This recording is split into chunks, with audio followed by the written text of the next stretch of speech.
የኢፍጣር ሰዓት ሲደርስ የግድ አዛን መስማት ግዴታ ነው ወይስ አዛኑ ባይሰማም እንኳን ፀሐይ መጥለቋን በሚያረጋግጥ ትክክለኛ ሰዓት ላይ በመመስረት መጾምና ማፍጠር ይቻላል? አዛን መስማት ግዴታ አይደለም። አንድ ሰው ፀሐይ መጥለቋን እርግጠኛ ከሆነ አዛን ባይሰማም ማፍጠር ይችላል። መልእክተኛው አለይሂ ሰላቱ ወሰላም في الصحيح من حديث عمر إذا غربت الشمس من ها هنا إذا أقبل الليل من ها هنا وأدبر النهار من ها هنا وغربت الشمس فقد أفطر الصائم. لليتو كذي بكل سيمتا كانوا دغمو كذي بكل سيوجد لليت كمسرات سيمتا كانوا دغمو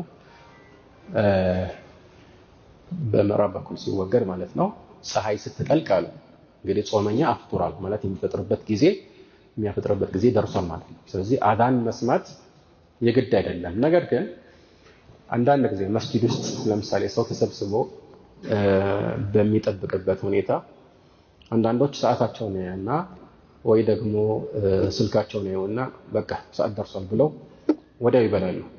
ሰው ግራ ይጋባል በዚህ ጊዜ ማለት ነው። ይሄ ተገቢ አይደለም።